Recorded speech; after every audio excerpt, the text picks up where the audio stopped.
Luncheon. This is a tremendous outpouring of love and men and everything in this room, and this is wonderful. Now, I got to tell you, men, I'm happy to see you, and I notice there's a number of women in the room as well. We invited them just for you. We wanted to make sure you had something pretty to look at. I'm supposed to give you a welcome, but I think for the most part, as you were walking through the line, that I got to hug or kiss or shake hands with everybody who was coming through. If I missed you, please raise your hand and I can do it now. Thank you all for that. That was better for me than it was for you. This afternoon we have a number of, we have some guest speakers. We have some excellent guest speakers, and I know you're going to enjoy it. But I want, first of all, before we introduce our guest speakers, to tell you that this does not come easy, but it's important that we do it. It's important, first of all, because we need to reach out to each person who lives and who works in the city, because you do a tremendous job. And this is a form of appreciation, but more than a form of appreciation, it's a time for us to get to know each other, because we work together. And when you do hard things together, you want to be able to appreciate the people that work beside you. Now, some of you don't know the people at your table because you really shouldn't. Because when you come to this luncheon, one of the things I want you to do is sit with people you don't know so you can get to know them. And that's important. And this table, these right here, next time, they have to sit in all corners of the room. No, you did okay. And that's this time because you just got your new building yesterday, and you're trying to find your way around town. So that's right. You see police and they look like they're lost, they're pointing to the building on the side. Congratulations, Chief, and to the rest of the police for yesterday and for the new building, and it's certainly well deserved. And all of the employees who didn't get a chance yesterday to go over and see the building because you were keeping the city going, kindly make arrangements with the chief and see if they will accommodate you, because we definitely want you to see what the city is doing, because we're going to continue to do all that. Now, on to our program for today. I'm going to give a brief introduction of our guests, and then as they come forward and start speaking, I'll give you the rest of the information as they move along the program. Today, we have Mr. Twan Russell. Twan Russell is the Senior Director of Community Affairs for the Miami Dolphins, where he oversees the Miami Dolphin community involvement. He's also the President Chairman of the Russell Life Skills and Reading Foundation, which was founded 17 years ago with his late mother, Portis. So Twan is a mama's boy. The foundation's mission is opening books to open doors, with the overall goal of eradicating illiteracy among inner city youth and empowering, inspiring, and encouraging at-risk youth to become successful citizens. That's admirable. The Russell Reading Room engages students in creative learning experiences that foster a love for reading and enhance communication skills. He is a proud graduate of St. Thomas Aquinas High School and the U. It's all about the U. University of Miami, where he was drafted in the 5th round of the 1997 NFL draft by the Washington Redskins. He would go on to play for the Dolphins and the Atlanta Falcons before retiring in 2004. And he put the 2004 there because when I looked at him, I thought that he was about 12 years old. But he has some important things to say to us, and certainly his work with reading and literacy, to eradicate literacy, is something that we as a city are all about. And I'm sure he's going to say something not just to inspire us, but to help us to make sure that we move forward into that cause. Try to come over. And he's a nice guy.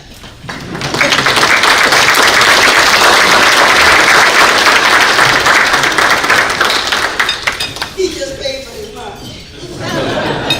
I had to get my hug. Can you guys hear me all right? Yeah. One, I really struggled with what I was going to talk about today. I mean, it's almost impossible for me to say anything in 10 minutes. But I will do my best.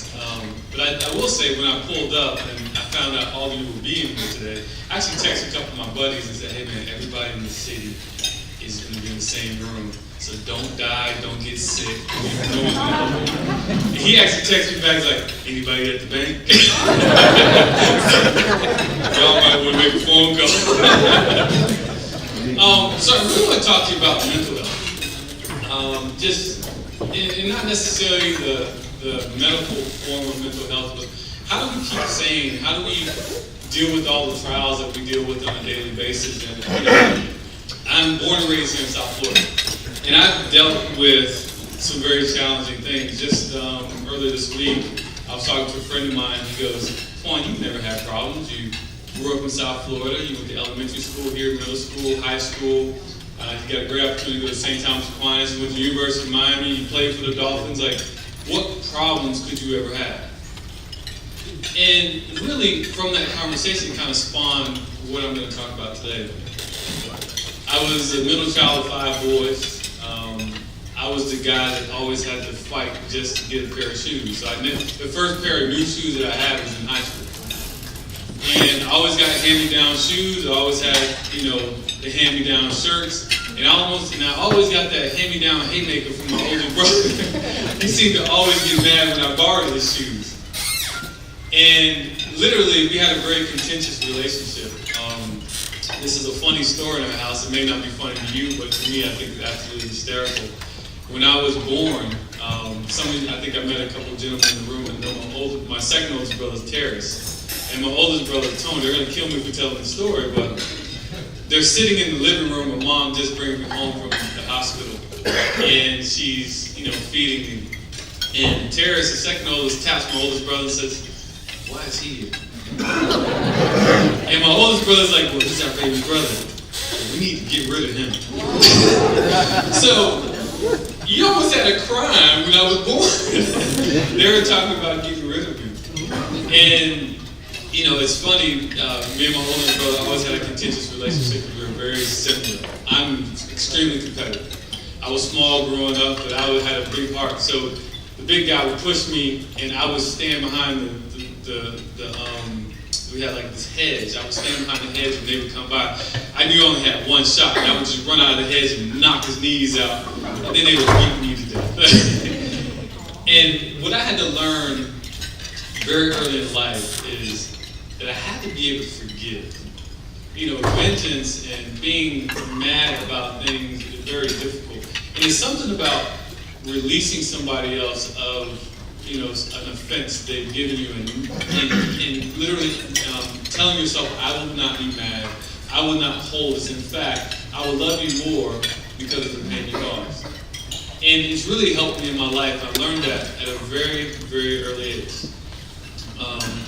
And one of the first things I had to do was forgive my older brother for leaving these lumps on my head. They haven't really gone away. So the ugly part of me, I apologize. He gave it to me. But I've been able to apply that in my marriage. I've been able to apply that forgiveness in work. When you're working very close to people, you make yourself very vulnerable, and people can hurt you. And I've been hurt deeply. But the great thing about me, I don't let 24 hours go by before I release it. I seek the person out the same way I seek out something that I love, the same way I competed on the football field. I seek that forgiveness, because for me, the sooner I get rid of it, the sooner I'm released from it, and the sooner I release it. And I do the same with my wife. Now, my wife, she brings boxing gloves. She likes to fight. She comes from a family where, they like to fight. But when we first got married, I would say, "Babe, you know what? I forgive you," or "I'm sorry." And she didn't know what to do. She'd be stuck. She couldn't fight. And when you forgive somebody, they can't fight you. What are they going to do? They're going to hit you for saying sorry. And one of the first things that I learned was forgiveness. If you can forgive people, you'll live longer, you'll be healthier, and you'll be sane. So the first thing I want to talk about was forgiveness. The second thing, I learned very early on that I wasn't smart enough, I wasn't fast enough, I wasn't big enough. In fact, when I was in elementary school, I actually started this world off in remedial classes because the teacher said that I had a reading issue and I had all these different problems. I remember my mom was saying, "Baby, they don't know you, that's the problem, they don't know how to teach you." And by the time I was in 5th grade, I realized I just learned differently. So I went from remedial classes to advanced classes within 4 years, struggling to read, tracking issues, and not being able to break down sentence structure, to be able to teaching some of the other classes, some of the other kids in the class who had challenges. And for me, I learned that it may take you 15 minutes to do an assignment. It may take me an hour. Sometimes it may take me a whole day. But when I turn that assignment in, my assignment is going to be better. It's going to be the best that I have. And I learned very early on that I had to do that. So I created this creed, and that creed was three things. Work hard. The creed was three things. Sorry, I forgot my creed. You have to believe in something that's bigger than you. Work hard and never quit. So the second thing I've already talked about, working hard, making sure that regardless at the end of the day, I can determine how hard I work. I control my time, I can control my effort, and I have more of that than anybody else. That's how I feel. I may be wrong, that's my arrogance about working hard, because I know I'm not smart. So I work as hard as I can to accomplish my goal. The second thing, I realized that, you know what, if I can believe in something bigger than me, then I can accomplish anything. Because when it's about me, I'm going to fail myself. I don't know if you guys work out in the room, but when I was an athlete, I said when because I'm so far from an athlete right now, I can barely walk. But when I was training, I remember I would run these, we call 110s. And the 110s, the linebacker had to have them ran within 16 seconds. When I'm running by myself, I would cross the line 16 seconds each time. But I learned when I was running with my teammates, and we were running for something bigger than us. We were running for that moment on the football field that we didn't even know when it was going to come, but we needed our best. When I was running for that, when I was running for something bigger than myself, I could make that same run in 12 and 13 seconds. When I'm working with my team at work and we're solving problems and challenges at the Dolphins, if I'm doing it by myself, I'm going to get tired in the middle of the night. But when I have somebody sitting there next to me, my eyes stay open a little bit longer. That thing inside of me, that grit inside of me wakes up, and I'm able to work a little bit harder. When I'm fighting for my wife and my kids, I can wake up and go to work every day. I can make that smart decision. I can stay out of trouble. Because I know that my sin or my crime or my problem doesn't just affect me, it affects everybody around me. It affects my life. If I go out and fail, my son may not be able to go to college. My daughter may not be able to go to, she's a dancer, the conference that she wants to go to. My wife may not have the man that she accepted, that we accepted vows together. She may not have her husband. So for me, I have to look at life and say, it's bigger than me. And that's how I stay straight in line. And last but not least, I never quit. That's the one thing that really keeps me sane, because life will throw some haymakers at you. Sometimes you wake up and everything's right, and by the end of the day, you've lost a loved one. I lost my mentor earlier this week, a guy by the name of MiramarFL.gov. One of the sweetest men I've ever known. He's willing to take this African-American young man and throw to the wind all of our differences to make sure that I had everything I needed to be the best employee that he had. He hired me through a conversation, not a resume. He called me into his office and said, "Hey, Twan, I want to talk to you." He asked me questions about my wife and my kids, about what I want to do in the future. He never asked me about my resume. He offered me a job at the end of the day, and for 12 years, he walked next to me. It made sure that I was the best employee that he had. I didn't deserve it. I definitely didn't earn it. And it's because he didn't quit on me that I'm standing here. And I appreciate him for that. And I'm not going to quit on him. And I have hopefully another 50, 60, 70 years left in the earth. And I can take what I have to give to the rest of the world. But if we just remember that quitting is not an option. Because when you quit, it just doesn't affect you, it affects everyone. I see some of the men and women in uniform here today. And I'm reminded what happened just in the last few days, where we had that shooter in that club, and those police officers were outside that door, and they thought that he had a bomb. They did not hesitate. They said if they quit on this situation, maybe another 50 people may not be with us. And they stormed in and they saved the day. Quitting affects lives. So my creed is very simple. Believe in something that's bigger than you. Work hard, because that's the one thing I can't control. And never quit, because quitting just doesn't affect me. And the last thing I want to leave you, and 10 minutes is over, like I said, it's hard for me to talk in 10 minutes. You need a network of accountability. You need some people to walk with you in life. And I have 7 guys that walk with me every single morning. We pick up the phone, we cry together, we laugh together, we walk together. And every day we have a different assignment. My day is Thursday, so my day was this morning. And I have a great opportunity, whatever is on my heart. It could be a scripture, it could be something I read, it could be a public event. And sometimes it's just a story that I want to tell or a problem that I'm having. And it's my day to feed or receive.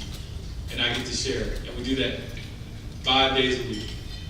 And my life has been transformed by it because I have a network of people that when I'm in pain, I can take my pains to them. When I'm in pain, they can take their pains to me. I'm never in this by myself. And isn't that what family's about? And that's how I stay sane. I stay sane because number 1, I forgive as soon as I get hurt. Number 2, I follow my creed, which is having something big, believing something bigger than you. Work hard, never quit. And lastly, I know I can't do this thing by myself, and I walk with a group of men that are willing to walk with me. And they get to see the dirty nakedness of me, but they also help me clean it up. Thank you guys. It's so important that we do know how to handle the stress that we're under. And the other funny thing about stress and strains that we all have pressures. And you could be sitting next to somebody right now who's a minute away from either a breakdown or even something worse. And the fact is that we have to constantly be encouragement to each other. So I thank him for that wise encouragement. We had I better not say that about last night. But there are times when all of us need to have some answers as to, or know where to go for answers that in terms of everyday life. But I do like his creed. I do appreciate the fact that, somebody knows that I should believe in something and tell me, and I need to know that I should believe in something bigger than myself, that I should work hard and I should never quit. And I wrote it down because I'm going to put it on next to my desk because those are things that sometimes when you get a little discouraged, you need to just have something to remind you of how to move forward. That was wonderful. I thank you. And if we had more time than that, I don't know where we'd be right now. Now, next speaker is a young lady, and on your program, her name is shown as Kathy McCormick. That is not her name. That's an assumed alias that we gave her. She's actually Kathy McCarthy. Kathy has more than 25 years in fundraising, sales, and marketing. She has spent the last 11 years in the nonprofit industry working for nonprofits such as the National Multiple Sclerosis Society, Z-Motion, which is the charitable arm of Zimmerman Advertising, and lastly as the executive director of Susan B. Komen, Miami, Fort Lauderdale. While at Susan B. Komen, she was the chair of the Florida Public Policy Coalition, representing the 6 Florida Komen affiliates. Prior to her work in the nonprofit industry, she has spent many years in real estate and later in the golf industry as the director of sales and marketing for several golf resorts. She has 4 grown children, which are her greatest accomplishments. Kathy, you want to come forward and talk to us?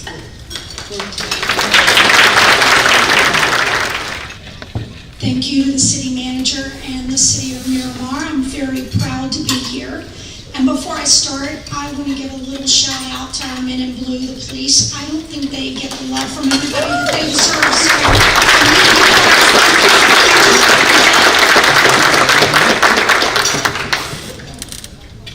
So on my way here today, I got a phone call, and I have a very heavy heart, but it's going to, pardon me if I tear up, it's going to play right into what my message is today. My message today is pay attention. Now that's something we've all heard since we were kids. Wrist slaps with the rulers, with the teachers. How many times did your mom say it at the table? Pay attention to what you're doing. But my message is pay attention to yourself. And pay attention to the symptoms and the signs and the things that are going on within your body, because you have the ability to save your own life. Working in an industry where cancer is one of our words, that's the thing. On my way here today, my daughter-in-law's father passed away an hour as I was driving up from a blood cancer. And he didn't pay attention early enough, okay? He knew there were symptoms there. Working in the golf industry, hanging out with guys, I was an athlete, and I really used was, Twan, you can't use was. I have to really use was. For many years, playing sports, growing up with guys, I can tell you firsthand, it is one of those things that men dread the most, going to the doctor. They say asking for directions. No, I think going to the doctor is a bigger no-no than asking for directions. While I was at Komen, I got to go out and speak about breast cancer to many different groups. One morning, I was asked to speak for a group of linemen at FP&L. Okay, so I'm there at 6:30 in the morning, and I'm kind of groggy because I had an hour drive to get there, so I've been up since about 4. I walk into this room, and I promise you, you would have thought I was in a baby girl baby shower. Pinkest room I've ever seen in my entire life. Crepe paper, pink tablecloths, pink candy, pink pencils. And every man in that room was wearing pink. I was overwhelmed and very impressed. And when I started talking, and I'm talking to them about breast cancer, when I started talking, I asked the guys, you know, this is great. This is the biggest, pinkest room I've ever been in. One of the gentlemen stood up to tell me that one of their coworkers who had been at FP&L for about 24 years had started complaining of a lump in his breast. Just periodically would mention it to his buddies. You know, I got this lump, it's so uncomfortable, and they'd say, yeah, you need to get it checked, you need to get it checked. And that went on for 4 years, until one day the lump was bigger and the pain was bigger, and he finally went to the doctor, and he had stage 4 breast cancer. Now, one of the young guys stood up and said that that was an eye-opening moment for him, and he was in great shape, because he didn't even know he had breast, he thought he had pecs. Okay? Typical young guys thing. But the message I kept hearing from these men, besides the fact that a lot of them didn't realize men can get breast cancer, and they can. 2,600 new cases of breast cancer in men a year, 450 deaths a year from breast cancer. But the overwhelming message there is men, as they get diagnosed, their death rate is the same as women based on the stage they're diagnosed. But they are by far diagnosed at a later stage. And it's not just breast cancer, it's cancer overall. And one of the most horrifying facts out there that I'm sure you don't want to know, but you need to know, is 50% of the men in this room will deal with some form of cancer in their lifetime. Now, I'm asking you to look ahead and pretend that you have been diagnosed with cancer, and you're doing the battle, and you're doing everything you can at that point, but what if you could look back to this day and pay closer attention to your body and your health and the stress and the things going on in your life, and that might have helped prevent it, or it certainly might have caught it at a stage where it's survivable, because that's what you hope for with cancer. You hope to be a survivor. And there's probably a lot of them in this room. How many men in this room have a relative that has breast cancer? Anybody? Is there any man in the room that has more than one relative that's had breast cancer? Well, if you do, you could be at a higher risk of cancer overall. There are some genetic markers for cancer. Now, the great thing about cancer is every day they're making more and more amazing findings. Now they're doing DNA testing of the tumor, not just the person. So that when a drug trial comes out, and let's say they do a drug trial, there's 100 people in the test, and 5 people are helped and 95 aren't helped. Well, that drug most likely isn't making it to the major market, but 5 people were helped. So now what they're doing is they're going back, they're doing DNA testing of the tumors and seeing what drug helped those 5 people, and maybe there are other people with similar types of tumors, not cancer. It's cancer across the board. It could be breast cancer, lung cancer. But with that DNA type of tumor, maybe then they can reintroduce that drug back to the market to help people with that specific tumor type. That makes common sense to me when I hear it, but you didn't know they could do it. And I think we're on truly a huge horizon for breakthroughs in cancer and medical breakthroughs overall. So I think that's the good news. But I'm asking you all, pay attention. If there's a symptom, if you feel a little lump, if there's any discharge, if you're uncomfortable, and it's not even just breast cancer, it's all cancers. If you really listen to your body, now I don't mean turn into a hypochondriac and run to the doctor 14 times a week. And I think that's what men think. I think they think, well, we're the big strong ones. We're not supposed to be going to the doctor means we're weak or we're admitting there's a problem. No. Going to the doctor when you feel a symptom of something is the strongest thing you can do, because you're the advocate for your own life. You're the only one that can save your own life when it comes to knowing the symptoms and knowing what's going on in your body. There's a lot of things people say you can do to prevent. We all know them, and I hope everybody does them. Eat healthy, exercise, get out from under stress, forgive people. That's a huge stress, so thank you, Twan. I know when you don't forgive people, that weighs on you more than you know. But I hope you will all take the time to assess your own health and that of your loved ones, because I got to tell you, sitting in that room with those co-workers of a gentleman who had told him over and over every time he mentioned it, they had remorse that they didn't make him. Now, as a friend, I know it's hard sometimes to make our friends do what we think is right for them. But they all were living with a great deal of remorse because they heard him say it often enough, and they didn't call him out on it. So please, with your family members, with your friends, with your co-workers, call them out on their own health.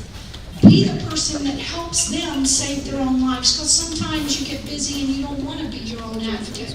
Sometimes it's much easier to advocate for somebody else, not for yourself. So take the time in your life to listen to your body and pay attention to what it's telling you and the signs and the symptoms. So thank you all very much.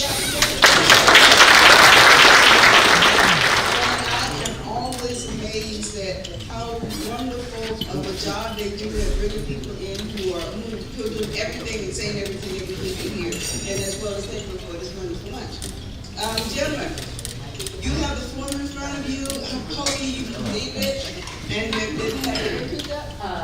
Still need more. If you have not done your form, please do it immediately. This is important for us. And so now I'm going to have this one here. Let's come over there. Raise it up to somebody who can get it. Vice Mayor Chambers, Vice Mayor Maxwell Chambers, if you come forward for one, please. Well, good afternoon, everyone. Thank you for being here today. And Madam City Manager, my dear, it's a great pleasure to be here today. And I heard about a men's conference. I thought it was just going to be a bunch of men, but I'm so excited to see all the women here. For me, it's very appreciative to see all the ladies here today, because for me, growing up in a family where my grandmother was a driving force in my family, and she had a lot of friends in my life, so we can't do anything without women. In the church, everywhere we go, we gotta have female amongst ourselves. At home, at school, at work, so really glad to see all the women here today to support us as men. I'm very thankful for that. Just a quick word about the ladies here about checking ourselves, making sure we know what's going on, paying attention. And my best friend, my aunt that I grew up with, had ovarian cancer. She was 32 years old when she passed away. Her child was maybe 6 months old. So it's very touching for me. And now my cousin, the same age as my aunt, now she's 56, suffering right here in Port St. Lucie with terminal cancer. So, you know, cancer touch everyone in some way or another, whether it's breast cancer, cervical cancer, ovarian cancer. For myself, back in 2010, I discovered, I was just checking because my father, who I met when I was 25 years old, didn't know him, didn't grow up with him. I met him when I was 25, and later was trying to build a relationship with me, but then he passed away from prostate cancer.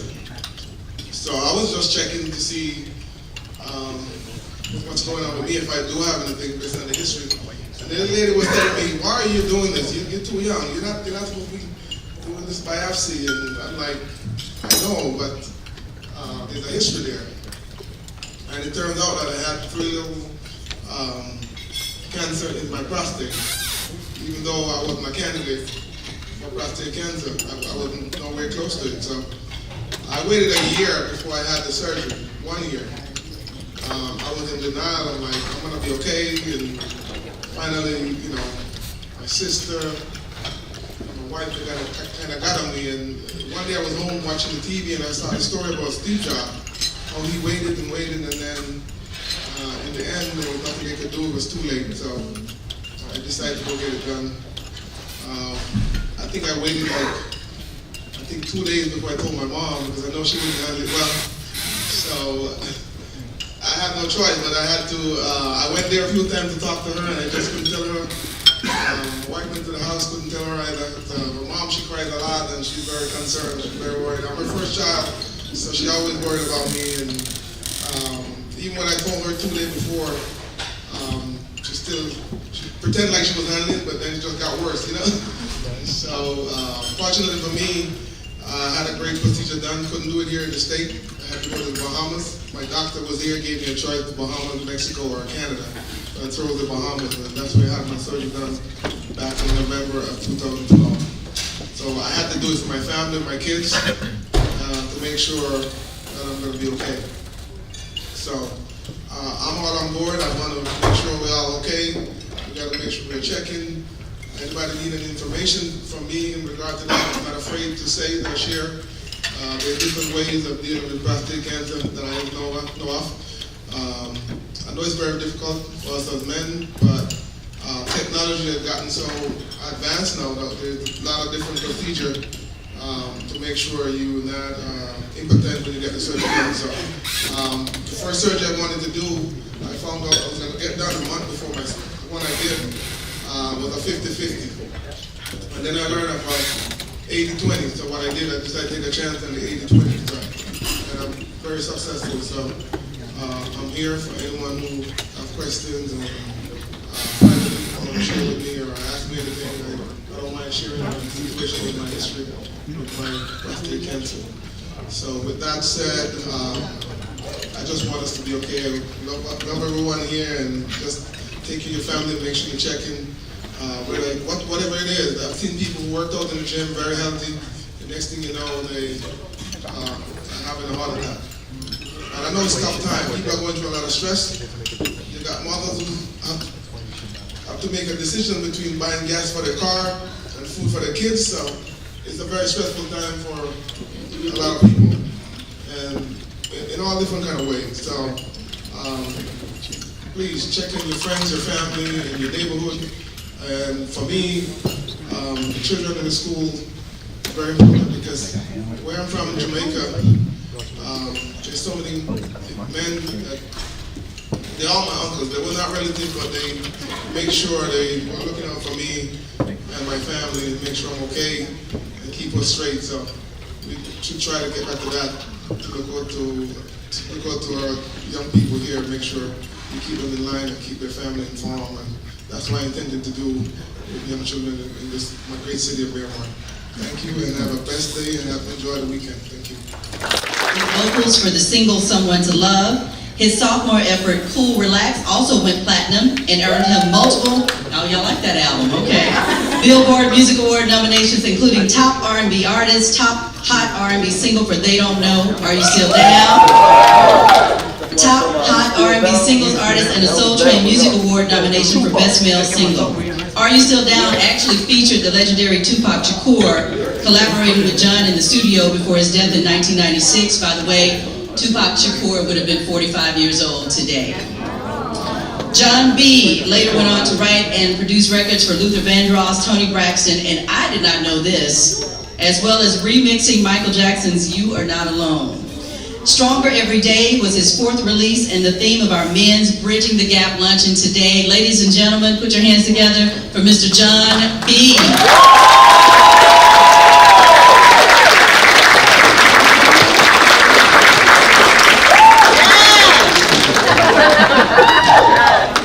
How y'all doing? Thanks so much for having me out today.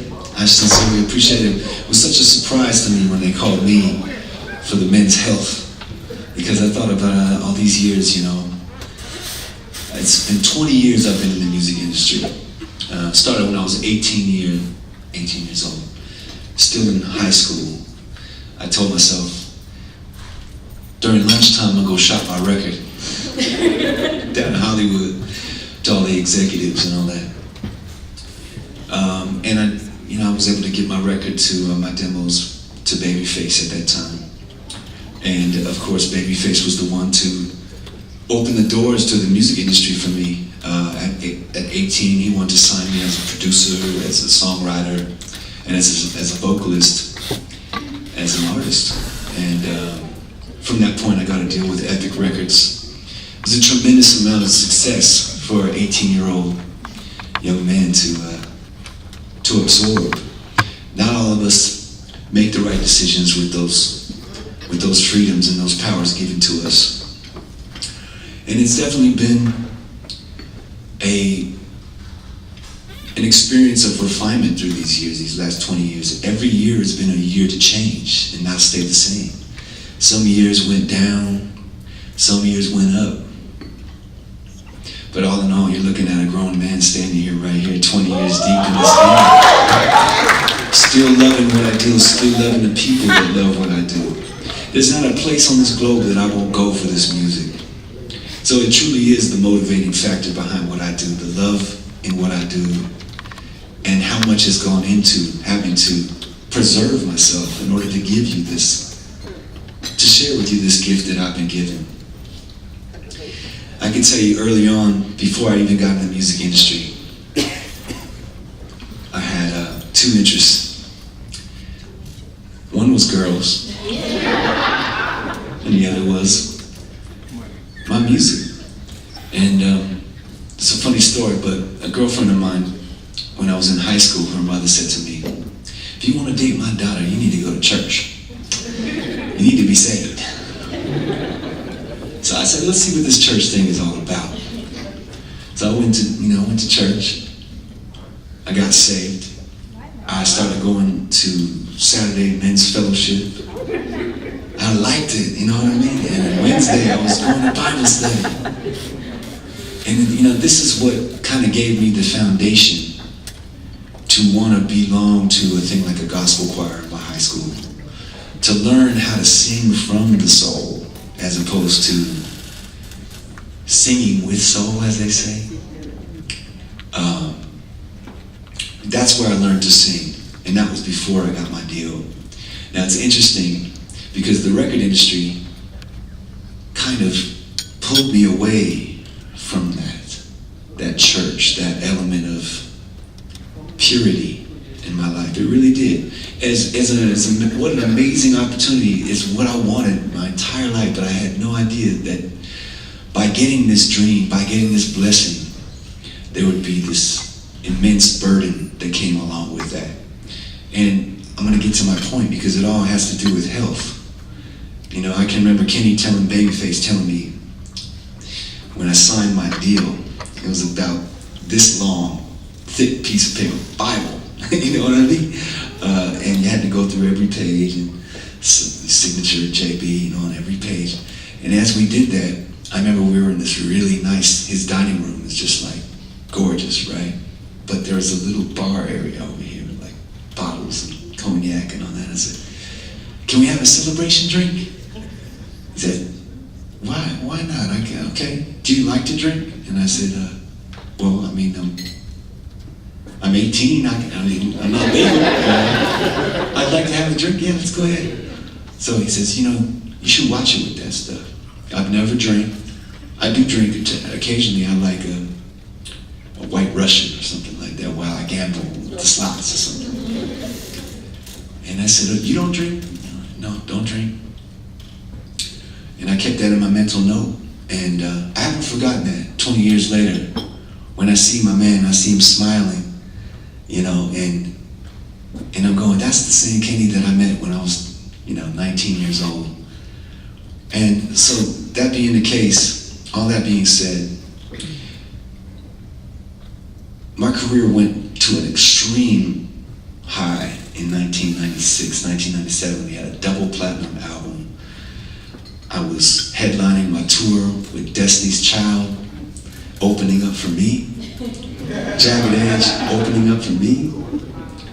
It's pretty heavy thinking about now where Beyonce is now. That was my opening act. But what that lets me know is that, God had plans for me this entire time, and he always put me right where I needed to be.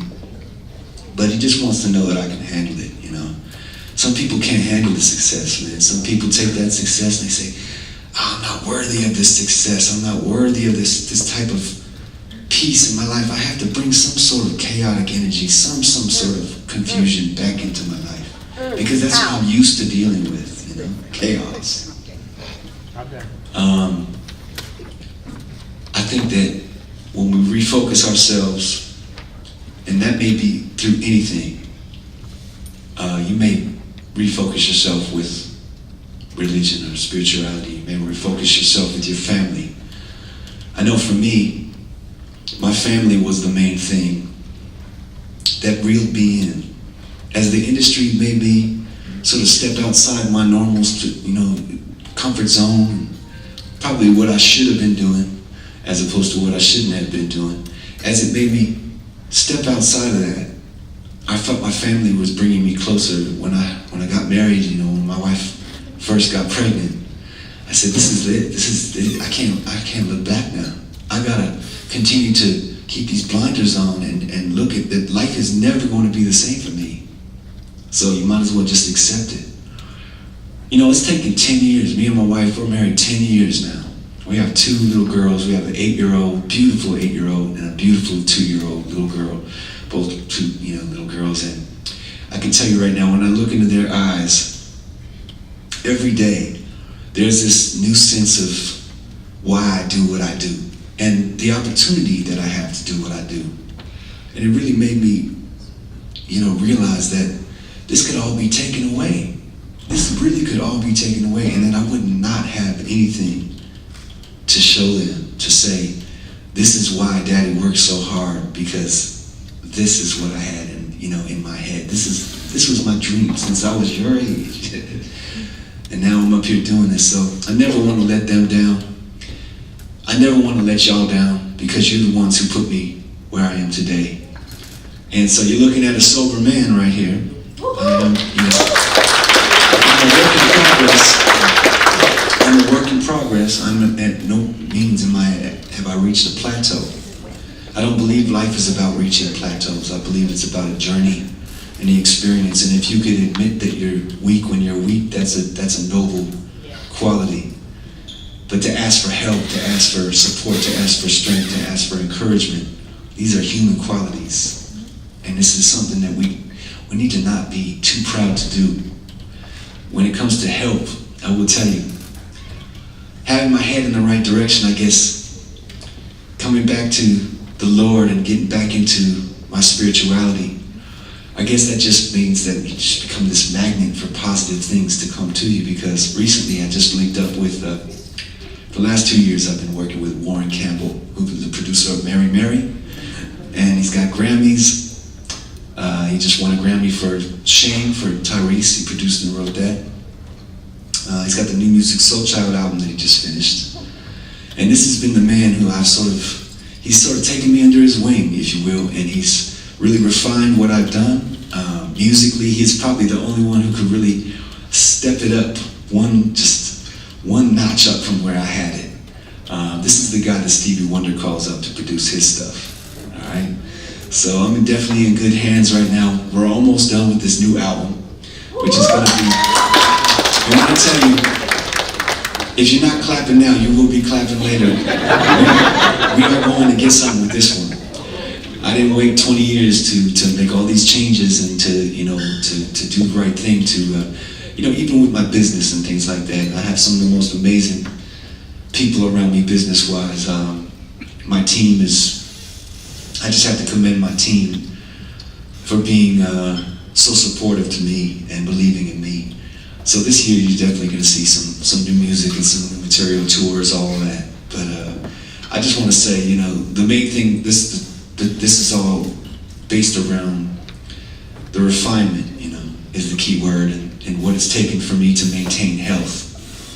I could definitely tell you, working out was never a priority for me. Physicality was never a priority for me. That's why when you see me in the videos, I was always so skinny. I never cared about being buff. I never cared about any of that. For me, I would rather flex my musical chops, my musical muscles.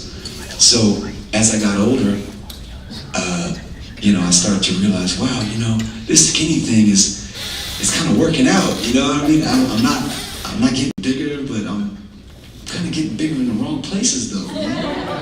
So I started to realize, wow, I do have to watch what I eat. I do have to, work out. I have to be physical. And I hired a trainer about 5 years ago. We've been working together 3 days a week. We'll go meet in the park. We'll go do all kinds of isometric exercise as well as cardio exercise. And that has been, for the last 5 years, my way, 3 days a week, of changing my life so that I can't be that person I was before. And I mean, when I look at pictures from back then and now, I don't even look like the same person. And to me, I look like a different person because I feel differently. It'd be one thing if I was still acting the old way that I was and had all the muscles and all that, but the spirit is just gone. Do you know what I'm saying? So I still have my spirit, everything, but then I built up this physical body around the spirit now to where, hey, you guys might not, see the buffness here. But I will tell you, the changes are evident for me when I look in the mirror and I can respect that guy that's looking back at me. You know what I'm saying? So yeah, man, and that's what the spirit is behind this album. That swagger, that confidence, that love energy, the warmth that women need to feel. Y'all need to be appreciated and we need to bring chivalry back into popularity. You know what I'm saying? We need to feel magical again. We need to feel romantic again. If we're not feeling good inside, y'all, if we're not feeling good on our own tip, how can we make you feel good? It's a bunch of words, a bunch of meaningless nothing. You got good game, that's what that's called. But let me tell you, man, it's something that's effortless that happens to a person when you get right with yourself, when you're honest with yourself, and you can be honest with everyone around you. And that's what's happening to me right here. This was an opportunity for me to just be real and just to say what it is. Now, I might not have taken you into the specifics of what my ailments have been, but I know every one of us sitting here got something that had us in some way in our life. And the reason why you're sitting here is because it doesn't have you no more. You got your head in the right place. And I think all we really need in life is very simple. It's a little pat on the back every now and then. You're doing it. Keep going. You might have messed up yesterday. Get back on the horse, man. Keep riding. because we're not perfect beings walking around like Greek gods or something like that, you know? We're human beings. And I think the human factor is what's really at play in our lives. How much do we care? When we care about ourselves, respect ourselves, then we can care about others that much more. I see myself reaching out to people now in ways that I probably wasn't mentally there in order to do. And that being the case, man, I just want to thank everyone for this opportunity to be able to speak to you. And I just want to tell you, please go out and support this new project because you will definitely not be let down. I'm a fan of real R&B music, real soul music. I'm talking about the greats, the Donny Hathaways, the Marvin Gayes, the Earth, Wind and Fires, the Ron Isleys, you know, the Frankie Beverly and Mays, the Kool and the Gangs. I'm talking about Sade, I'm talking about Maxwell, you know, I mean, I'm talking about that soul music that, you know, you put on, it just makes you feel right. That's the type of music that we're trying to put out. And I hope you enjoyed it, got something from what I had to say here today. But otherwise, I just want to get you going like this. Don't talk, baby, just move with me. Take a sip, kinda got you feeling good. It's alright, baby, if it's alright with you. Oh, baby, don't talk, baby, just move with me. Take a sip of what I'm gonna do with you. It's alright, baby, if it's alright with you. Oh, baby. And how it is.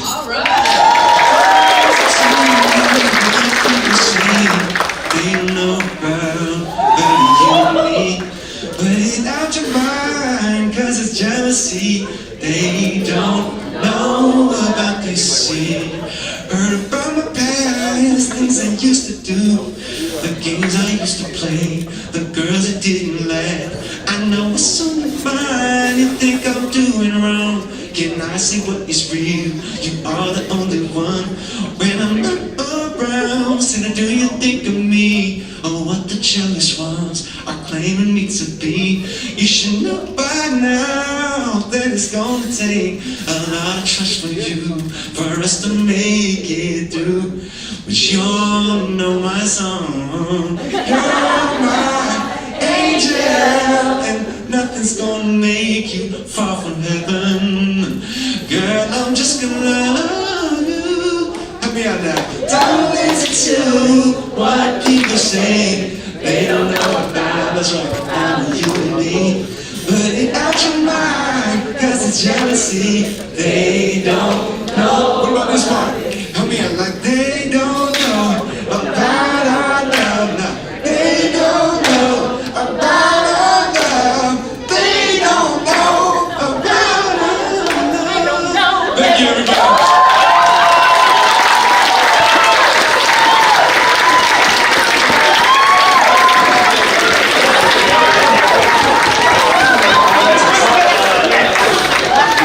I must say, that was a treat because that wasn't expected, so thank you, Johnny. I'm not sure if we're going to go back now. I see we're going to open it up for some questions. I can say we certainly appreciate you being honest with us today, John. Your honesty has broken a few hearts when they found out you've been married for 10 years with 2 kids. So does anyone have any questions that you would like to pose? The first one I want to ask, though, is you said you work out 3 times a week in what you do. How has that helped you mentally as well? Oh my gosh, I'm telling you, before I go in the studio, just to have the extra diaphragm strength in the core, and really seriously, it makes you feel like you can sing like more powerful, but at the same time you have more control. So it's not about singing loud and aggressive, but it's more about, wow, I feel my core, I can really belt a note if I want, or control a note and make it really soft and precise. It's just the point is that I think the mental is affected by the physical, you know, by the stimulation, you know what I mean? You gotta shake yourself up, man. Gotta get out of that couch potato status. Sometimes you gotta shake it off, man. Shake it off. Any, we have one here. Natasha? I have to yell it out? Yeah. with the new you, do you feel that it's more about the art than the fame, or was it the fame and the art? It was never about the fame. That's a very key question for me, to differentiate myself from the pop artists that you see as icons now. I'm an R&B cat to the death. Understand this. Black music, for real. Like I'm talking about. This is not what I was supposed to be. 20 years ago, they told me, why are you doing that? Now it's like the MO, okay? So let me say this. I grew up in this music. It's part of mine. So I haven't lost any of the essence of the 18-year-old Johnny. Someone to love. You know what I mean? It's the love is still there, but now you're dealing with a grown man who's been through some things. Now I got I got a couple lashings on my back, you know what I mean? A couple scars up in the head mentally, you know, things that I've been through that have not been great. The industry completely closed up, y'all, what do you mean? When I started out, we were selling millions of records. I've sold millions of records. Internationally, around the world. Now, the game is different. You might sell one song, and not even that much. I'm talking about like it's a different game. You don't do it now because you want to be a millionaire and be super famous. At my age, you do this because you have a passion that won't go away.